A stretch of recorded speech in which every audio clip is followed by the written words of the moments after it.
నమస్కారం. ఇది సంగతికి స్వాగతం. గర్వంతో ఆకాశాన్ని ముద్దాడాలి. పోరాట యుద్ధ విమానాల విషయంలో మన రక్షణ రంగం ఈ స్వదేశీ లక్ష్యాన్ని చేరుకునే ఉద్విగ్న క్షణాల కోసం 32 ఏళ్ల పాటు నిరీక్షించాల్సి వచ్చింది. ఇంత సుదీర్ఘకాలం పరిశోధనలు అభివృద్ధికే పరిమితమైన తేజస్ స్ఫూర్తి ఎట్టకేలకు ఇటీవలే వాయుసేన అమ్ముల పొదిని చేరింది. ఇదే సమయంలో తేలికపాటి యుద్ధ విమానాల తయారీతో పాటు స్మార్ట్ బాంబుల మోహరింపులోనూ స్వీయ పరిజ్ఞానంతో పాటు విజయవంతంగా పరీక్షించిన దేశాల్లో మనము స్థానాన్ని సంపాదించాం. ఇప్పటివరకు రష్యాతో పాటు ఇతర దేశాల నుంచి దిగుమతి చేసుకున్న పరిజ్ఞానానికి, యుద్ధ విమానాలకు, బాంబులకు ధీటుగా సొంతంగా మనమే అభివృద్ధి చేసుకోగలిగే స్థాయికి మన రక్షణ రంగం వచ్చింది.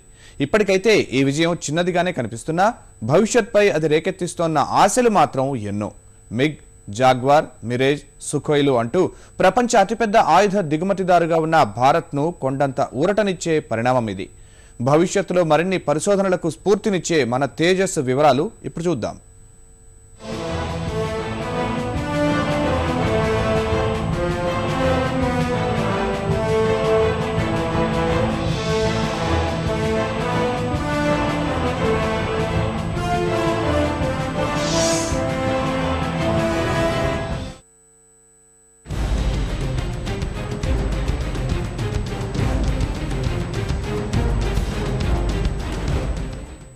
దశాబ్దాల స్వప్నం సాకారమవుతోంది.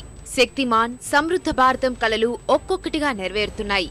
రక్షణ రంగంలో క్షిపణుల దిగుమతుల స్థాయి నుంచి ఎగుమతుల స్థాయికి చేరుకున్న మన దేశం ఇప్పుడు సొంతంగా తేలికపాటి యుద్ధ విహంగాలను, గైడెడ్ బాంబులను తయారు చేసే స్థాయికి ఎదిగింది. అగ్రరాజ్యాలకు ధీటుగా స్వీయ పరిజ్ఞానంతో అధునాతన క్షిపణులను తయారు చేసిన రక్షణ పరిశోధన అభివృద్ధి సంస్థ DRDO ఇప్పుడు మరో అడుగు ముందుకు వేసింది. అగ్రరాజ్యాలను తలదన్నే రీతిలో వైమానిక దళాన్ని వారి సరసన నిలబెట్టేలా తేలికపాటి యుద్ధ విమానం తేజస్ తయారు చేయడంలో శాస్త్రవేత్తలు విజయం సాధించారు. దశాబ్దాలుగా వైమానిక, నావికా దళాలు తేలికపాటి పోరాట, శిక్షణ యుద్ధ విమానాల కోసం ఎదురు చూస్తోన్న నిరీక్షణలకు తెరదించారు. వైమానిక దళంలో కాలం చెల్లిన MiG-21 విమానాల పోరాట స్థానాన్ని భర్తీ చేయడంలో తేజస్లు అత్యంత కీలకమైన యుద్ధ విమానాలు. దీనితో పాటు సాధారణ బాంబుల స్థాయి నుంచి గైడెడ్ బాంబుల స్థాయి కూడా మన రక్షణ రంగం ఎదిగింది. ఇటీవల బాలాసోర్లోని ప్రయోగ కేంద్రం నుంచి ఈ ప్రయోగాన్ని కూడా విజయవంతం చేసి రక్షణ రంగ శాస్త్రవేత్తలు దేశానికి తిరుగులేని శక్తిని అందించారు. ఈ నెల 17వ తేదీన జరిగిన ఓ కార్యక్రమంలో లాంఛనంగా ఈ తేజస్లను భారత వాయుసేనకు పూర్తి స్థాయిలో అప్పగించారు. ఈ ఏడాది చివరకు ఫైనల్ ఆపరేషనల్ క్లియరెన్స్ లను అందించే ఏర్పాట్లు చేస్తున్నారు. అవన్నీ అనుకున్నట్లు పూర్తయితే 2017-18 బెంగళూరు కేంద్రంగా మొదటి తేజస్ స్క్వాడ్రన్ ను ప్రారంభించాలనే ప్రతిపాదనలు ఉన్నాయి.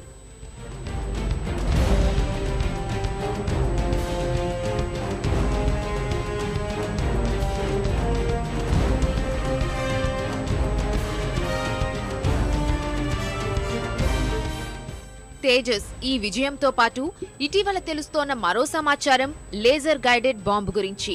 లేజర్ గైడెడ్ లేదా స్మార్ట్ బాంబులుగా పిలుచుకునే ఆ అధునాతన ఆయుధం త్వరలోనే పూర్తి స్థాయిలో మన రక్షణ దళాలకు అందుబాటులోకి రానుంది. సుదర్శన్ గా నామకరణం చేసిన స్మార్ట్ బాంబులు లక్ష్యాన్ని వేటాడతాయి. వాయుసేన కోసం ఏరోనాటికల్ డెవలప్మెంట్ ఎస్టాబ్లిష్మెంట్ ADE వాటిని అభివృద్ధి చేసింది. దీంతో 1960 నుంచి అమెరికా, రష్యా, ఫ్రాన్స్, బ్రిటన్లకే పరిమితమైన స్మార్ట్ బాంబులు మనకు అందుబాటులోకి రానున్నాయి. కొత్త పద్ధతిలో లక్ష్యానికి గురిపెట్టిన తర్వాత తప్పే అవకాశాలు చాలా తక్కువ.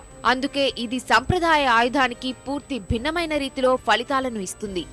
గగనతల దాడుల సమయంలో సాధారణంగా విమానాల నుంచి భారీ సంఖ్యలో బాంబులను ప్రయోగిస్తూ ఉంటారు. అది ఎక్కడ పడుతుందో అనేది ఓ అంచనాయే తప్ప ఖచ్చితంగా చెప్పడం సాధ్యం కాని పని.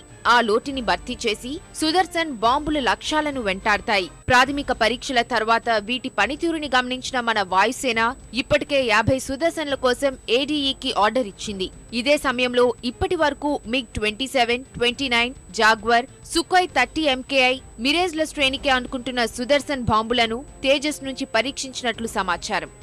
అనుకున్న చోట అనుకున్న సమయంలో టార్గెట్ ను చేరుకుని ధ్వంసం చేయగలిగే గైడెడ్ బాంబులను విమానంలో, క్షిపణిలో ఉండేటటువంటి అధునాతన ఎలక్ట్రానిక్ వ్యవస్థ మొత్తమంతా ఉంటుంది. వాటంతటవే పనిచేయగలిగే ఆటోమేటిక్ సిస్టమ్స్, సెన్సార్లు, కమ్యూనికేషన్ వ్యవస్థ, రాడార్ల సంకేతాలు తీసుకోవడం, దిశను మార్చుకోవడం, రేడియో ఫ్రీక్వెన్సీ, IR సీకర్లు వంటి అధునాతన పరిజ్ఞానం దీనిలో పొందుపరిచి ఉంటుంది. నావిగేషన్ కంట్రోల్ వ్యవస్థ దీనిలో ఒక ప్రత్యేకత.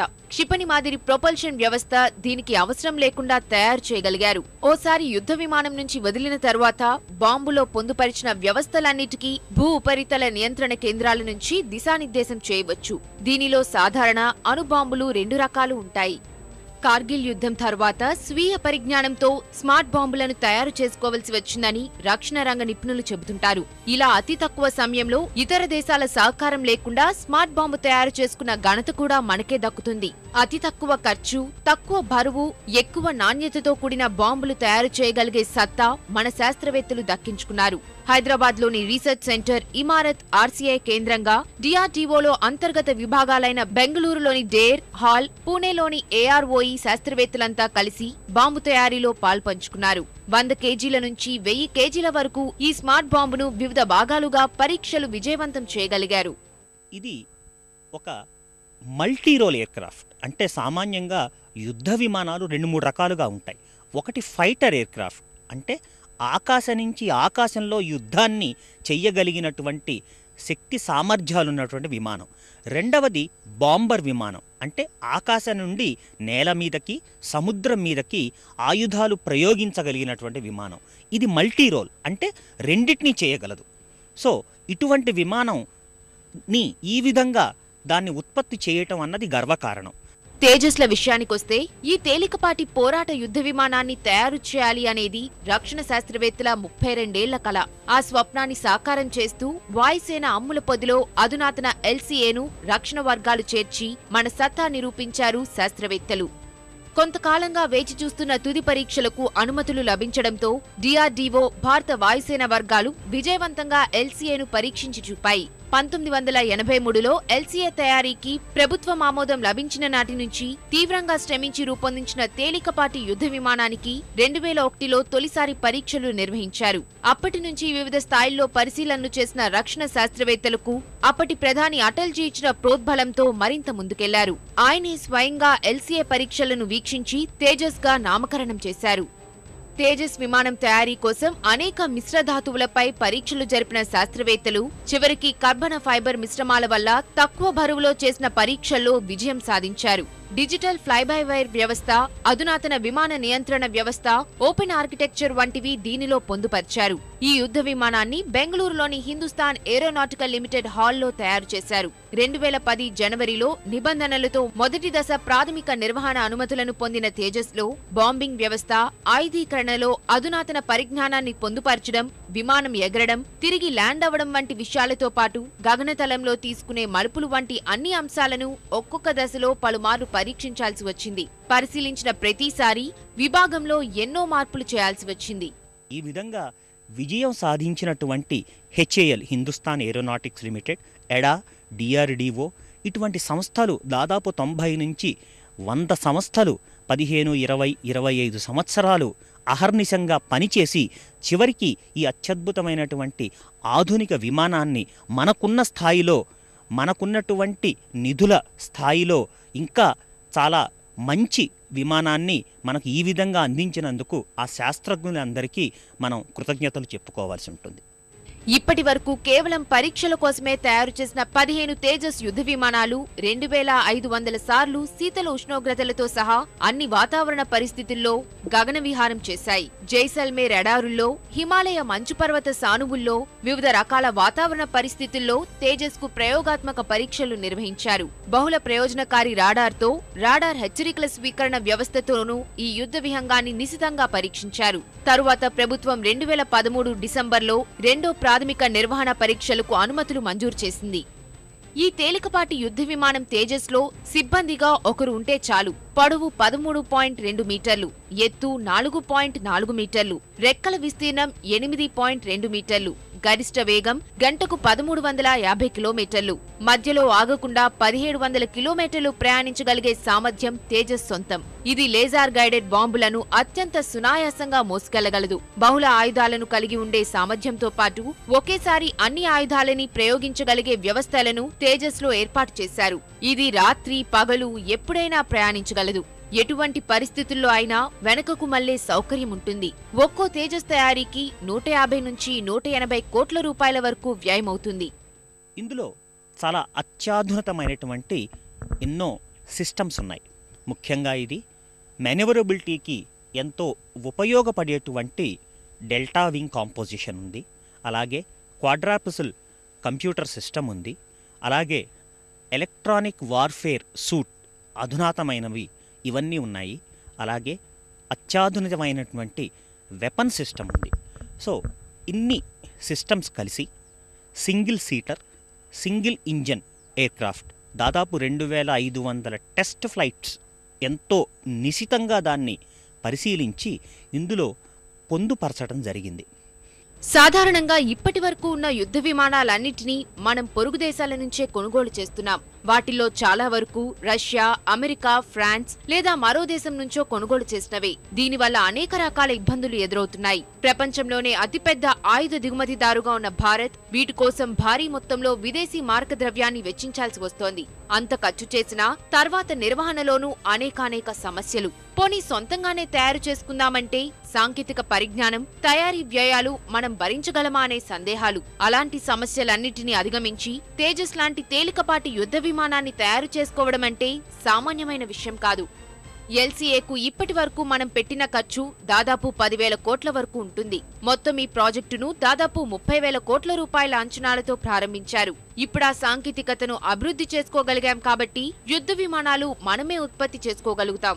వాస్తవానికి ఇన్ని వేల కోట్ల రూపాయలు ఖర్చు పెడితే మనం పదుల సంఖ్యలో విమానాలు కొనుగోలు చేయొచ్చు. కానీ వాటి నిర్వహణకు పెట్టాల్సిన ఖర్చు 100ల కోట్లలో ఉంటుంది. యుద్ధ విమానాల ఇంజన్లోకి చిన్న ఇసుక రేణువు వెళ్లినా అది పనిచేయదు. ఇంజన్ను విప్పి తయారు చేసిన దేశానికి తిరిగి పంపాలి. అక్కడ మొదట ఇసుక రేణువు ప్రభావాన్ని విశ్లేషిస్తారు. అందుకే కోట్లు చెల్లించాల్సి ఉంటుంది. తర్వాత మరమ్మతులకు చెల్లించాల్సింది ఇంకా ఉంటుంది. కానీ ఇంతకాలానికి తేజస్ రూపంలో ఆ సమస్యలన్నిటికీ ఓ పరిష్కారం లభించినట్లయింది. This is the first truly indigenously designed ultra-modern aircraft of 4+ generation. We have also started work on further advanced versions like advanced medium combat aircraft, the unmanned aerial vehicles and other variations for Mark II for the Air Force. We are confident that LCA Tejas and its variants will be an integral part of the Indian Armed Forces, Indian defense for a long, many decades to come. LCA నమూనాను తయారు చేయటానికి మన శాస్త్రవేత్తల బృందం ఎదుర్కొన్న సవాళ్లు అన్నీ ఇన్ని కావు. కొన్ని కీలక సమయాల్లో అమెరికా, ఇతర పాశ్చాత్య దేశాలు మనకు సాంకేతిక పరిజ్ఞానాన్ని అందించకపోగా మన ప్రాజెక్టును ఏదో ఒక విధంగా అడ్డుకోవాలని చూసేవారు. అవసరమైన సాంకేతికత కోసం గ్లోబల్ టెండర్లు పిలిచినా సంవత్సరాల కొద్దీ వేచి చూడాల్సి వచ్చేది. ఆ నేపథ్యంలోనే సొంతంగానే సాంకేతికత అభివృద్ధి చేసుకుంటే ఉత్తమమని భావించిన శాస్త్రవేత్తలు ఆ దిశగా అడుగులు వేశారు. ఎల్సీఏ ప్రాజెక్టులో ప్రతి వ్యవస్థను స్వీయ పరిజ్ఞానంతో రూపొందించారు. ఎల్సీఏలో ఉపయోగించే కొన్ని వ్యవస్థలు ప్రతి 6 నెలలకు మారిపోతూ ఉంటాయి. అత్యాధునికమైన వ్యవస్థలు అందుబాటులోకి వస్తుంటాయి కాబట్టి మనం తయారు చేసే విమానం ఆ వ్యవస్థలను కూడా వాడుకునే విధంగా ఉండేలా అన్ని రకాల జాగ్రత్తలు తీసుకుని అగ్రరాజ్యాలకు ధీటుగా ఎల్సీఏను తయారు చేయగలిగారు. ఈ విధంగా చూస్తే ప్రపంచంలో మన శాస్త్రవేత్తలు తయారు చేసిన ఎల్సీఏ అత్యాధునికమైనదనే చెప్పాలి. ప్రస్తుతం అగ్రరాజ్యాల సరసన చేరగలిగాం కాబట్టి వారిని అధిగమించటానికి వ్యూహాలు రచించాలి. కొద్దిగా ప్రోత్సహిస్తే చాలు, మనలో సత్తా నిరూపించి దేనినైనా అధిగమించగలం. అణుబాంబు ప్రపంచ దేశాలను గడగడలాడిస్తోంది. ఎప్పుడు ఎటువైపు నుంచి ఉపద్రవం ముంచుకొస్తుందో అనే భయంతో ఆంక్షల మధ్య బతుకుఈడుస్తున్నాము. ఇక సాంకేతిక విప్లవం దెబ్బతో ఒక్క క్లిక్తో సామ్రాజ్యాలే కుప్పకూలిపోతున్నాయి. ఇవన్నీ ఒక ఎత్తైతే ఇప్పుడు వ్యాధుల మిసైళ్లు ప్రపంచాన్ని గడగడలాడిస్తున్నాయి. రోజు రోజుకు పుట్టుకొస్తున్న కొత్త రోగం మారణ హోమాన్ని సృష్టిస్తోంది. ఈ వ్యాధుల ప్రపంచంలో నాన్ కమ్యూనికబుల్ డిసీజెస్, దీర్ఘకాలిక వ్యాధులు ఏటా లక్షల మందిని కబళిస్తున్నాయి. ఈ దేశం ఆ దేశం అని కాదు, ప్రాంతం ఏదైనా దీర్ఘకాలిక వ్యాధుల దెబ్బకు ప్రాణాలు గాలిలో కలిసిపోతున్నాయి. ప్రధానంగా తిండి, గూడు, దుస్తుల కోసమే ముప్పతిప్పలు పడే దిగువ ఆదాయ దేశాలు అసాంక్రమిక వ్యాధుల దెబ్బకు అల్లాడిపోతున్నాయి. ఏళ్ల నుంచి అభివృద్ధి చెందుతున్న దేశంగా కొనసాగుతున్న భారత్లో పరిస్థితి దారుణం. గత ఏడాది 60% మరణాలు ఎన్సీడీ వల్లే సంభవించినట్లు ప్రపంచ ఆరోగ్య సంస్థ నివేదిక ద్వారా తేటతెల్లం చేసింది. పేదోడి ఆరోగ్యంపై ప్రభుత్వాల అలసత్వాన్ని మరోసారి బయటపెట్టింది.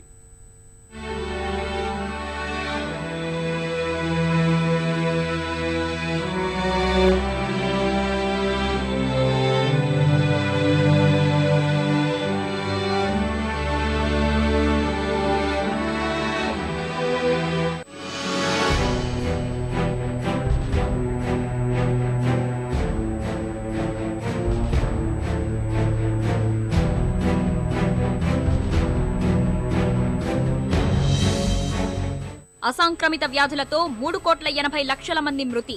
అల్ప మధ్య ఆదాయ దేశాల్లోనే 28 లక్షల మంది మృతి. మృతుల్లో 1,60,00,000 మంది 70 ఏళ్లలోపు వారే. భారత్లో 60% మరణాలకు నాన్ కమ్యూనికబుల్ వ్యాధులే కారణం.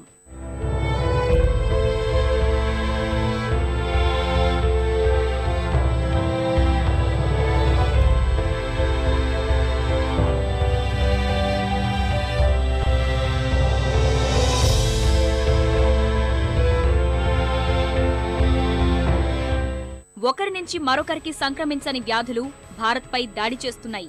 వాటి వల్ల ఏటా లక్షలాది ప్రాణాలు గాల్లో కలిసిపోతున్నాయి.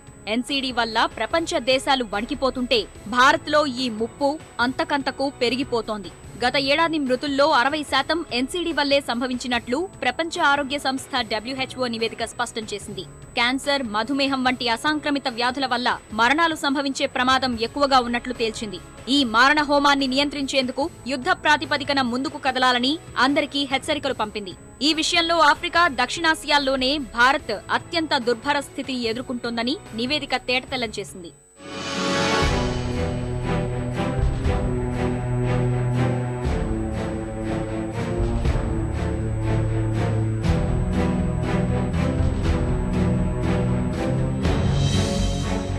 ఒకరి నుంచి మరొకరికి సంక్రమించని వ్యాధుల వల్ల ప్రపంచం ఎదుర్కొంటున్న ముప్పును ప్రపంచ ఆరోగ్య సంస్థ WHO కళ్లకు కట్టింది. ప్రపంచవ్యాప్తంగా 2012లో వివిధ వ్యాధుల వల్ల 5.6 కోట్ల మంది చనిపోతే ఇందులో 68% అంటే 38 మిలియన్ల మంది ఎన్సీడీల వల్లే ప్రాణాలు విడిచారని నివేదిక తెలిపింది. ఇందులో 40% అంటే 1.6 కోట్ల మంది మృతుల్లో 70 ఏళ్లలోపు వారే. ఈ నాన్ కమ్యూనికబుల్ వ్యాధుల ప్రభావంతో చనిపోతున్న వారిలో 82% అల్ప మధ్యాదాయ దేశాలకు చెందినవారుగా నిర్ధారించింది. ఆగ్నేయాసియాలో 8.5 మిలియన్ల ప్రజలు ఎన్సీడీ వల్ల మృతి చెందారు. ప్రధానంగా ఈ ప్రాంతంలో ప్రతి 3 2 ప్రాణాలు వదులుతున్నట్లు ప్రపంచ ఆరోగ్య సంస్థ నివేదిక తేల్చింది. 2000 సంవత్సరంలో 6.7 మిలియన్ల ఎన్సీడీ మరణాలు చోటు చేసుకుంటే 2012 నాటికి ఈ సంఖ్య 8.5 మిలియన్లకు చేరుకుంది. నాన్ కమ్యూనికబుల్ డిసీజెస్ లో క్యాన్సర్ అత్యంత ప్రమాదకరంగా మారినట్లు నివేదిక స్పష్టం చేసింది. అల్ప మధ్యాదాయ దేశాల్లో క్యాన్సర్ మరణ శాసనాన్ని రాస్తున్నట్లు తేల్చింది. అధికాదాయ దేశాలతో పోల్చితే గర్భాశయ, కాలేయ, ఉదర క్యాన్సర్ల వల్ల తక్కువ ఆదాయం కలిగిన దేశాల్లో మరణాలు సంభవిస్తున్నాయి. సహరన్ ఆఫ్రికాలో గర్భాశయ క్యాన్సర్ పంజా విసురుతోంది. ఈ వ్యాధి దెబ్బకు ఏటా అనేక మంది ప్రాణాలు విడుస్తున్నారు. గుండె సంబంధిత వ్యాధులు ఎన్సీడీలలో అత్యంత ప్రమాదకరంగా మారాయి. 2012లో గుండెపోటు సంబంధిత వ్యాధుల కారణంగా 17.5 మిలియన్ల మరణాలు సంభవించాయి. అంటే ఎన్సీడీ మృతుల్లో 46% హృదయ సంబంధిత వ్యాధులే కారణం.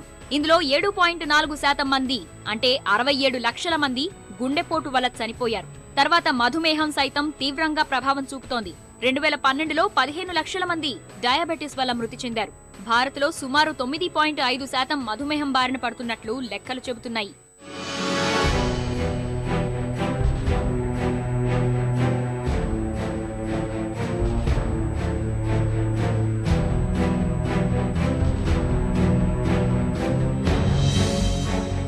భారత్లో అసాంక్రమిత వ్యాధులిలా తీవ్ర స్థాయిలో పంజా విసురుతున్నాయి. వీటి దెబ్బకు 30 నుంచి 70 ఏళ్ల మధ్య మరణిస్తున్న వారి సంఖ్య 2010లో 26.1% ఉండగా 2012 నాటికి ఈ సంఖ్య 26.2%కి పెరిగినట్లు నివేదిక తేటతెల్లం చేసింది. China, France, Russia, Britain, America వంటి అగ్రరాజ్యాల్లో 2012కు సంబంధించి ఒక రష్యా సమాఖ్య మాత్రమే 29.2%తో భారత్ కంటే ముందుంది.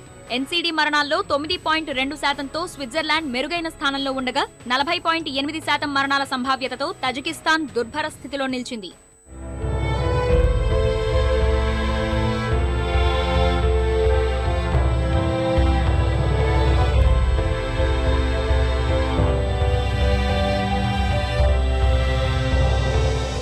ఎన్సీడీ వల్ల చనిపోయిన 70 ఏళ్లలోపు భారతీయుల్లో 62% పురుషులు, 52.2% మంది మహిళలు ఉన్నారు. ప్రతి 1,00,000 మంది మగవారిలో 785 మంది మృతుల్లో 79 మంది క్యాన్సర్, 188.5 శ్వాస సంబంధమైన వ్యాధులు, 348.9 మంది గుండె సంబంధిత వ్యాధులు, 30.2 మధుమేహంతో ప్రాణాలొదిలారు. అదేవిధంగా 1,00,000 మంది మహిళల్లో 586 మంది మరణిస్తే ఇందులో 66.3% క్యాన్సర్, 124.9 మంది శ్వాస సంబంధమైన వ్యాధులు, 264.6 మంది హృదయ సంబంధమైన వ్యాధులు, 22.7 మంది మధుమేహంతో ప్రాణాలు విడిచారు.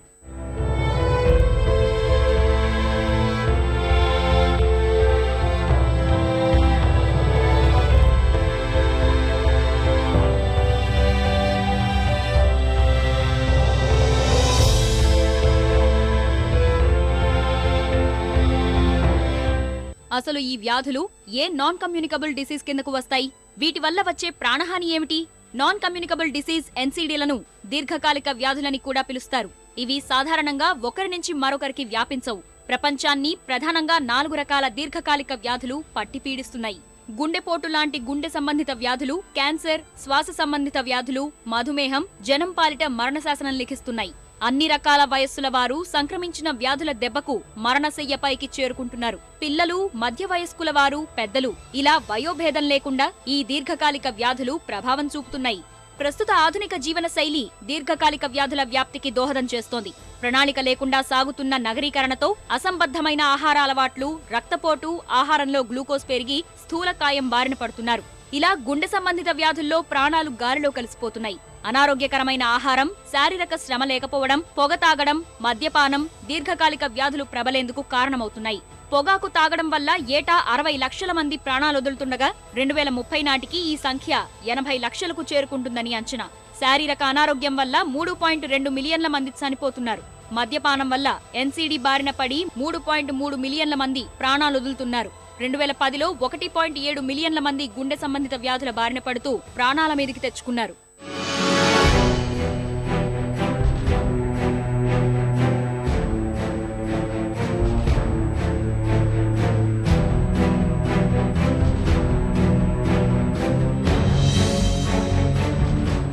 భారత్లో 13.3% 15 ఏళ్ల పైబడిన వారు పొగాకు తాగుతున్నారు. అధికాదాయ దేశాల్లో పొగరాయుళ్ల శాతం ఎక్కువ. గ్రీస్లో 45.1% పొగాకు ఉత్పత్తుల బారిన పడితే 38.8%తో రష్యా తర్వాతి స్థానంలో ఉంది. మారిన జీవన శైలిలో ప్రపంచవ్యాప్తంగా 1980తో పోల్చితే స్థూలకాయం రెట్టింపైంది. 2014లో 18 ఏళ్లలోపు 11% పురుషులు, 15% మహిళలు స్థూలకాయంతో బాధపడుతున్నారు. 2013 నాటికి 42 మిలియన్ల పిల్లలు అధిక బరువుతో సతమతమవుతున్నారు. దీర్ఘకాలిక వ్యాధుల నియంత్రణకు 2013 నుంచే ప్రపంచ ఆరోగ్య సంస్థ పక్కా ప్రణాళికతో అడుగులేస్తోంది. అయితే దేశాల మధ్య కొరవడిన సమన్వయంతో అనుకున్న ఫలితాలనివ్వడం లేదు. 2013-2020 నాటికి సంక్రమించని వ్యాధుల నియంత్రణే లక్ష్యంగా ప్రపంచ ఆరోగ్య సంస్థ కార్యాచరణ ప్రణాళికను రూపొందించింది. అనారోగ్యకరమైన మద్యపాన నియంత్రణ, ఉప్పు, సోడియం వాడకాన్ని తగ్గించడం, పొగాకు వినియోగం, రక్తపోటు, మధుమేహం, స్థూలకాయం వంటి 9 అంశాల్లో లక్ష్యాలు నిర్దేశించింది. 25 సూచికల సహాయంతో 2025 నాటికి ఎన్సీడీ వల్ల కలిగే మరణాలను 25% తగ్గించాలని లక్ష్యంతో ప్రణాళికాబద్ధంగా అడుగులు వేస్తోంది. మరిన్ని విభిన్న అంశాలతో మరో ఇది సంగతిలో మళ్ళీ కలుద్దాం. నమస్కారం.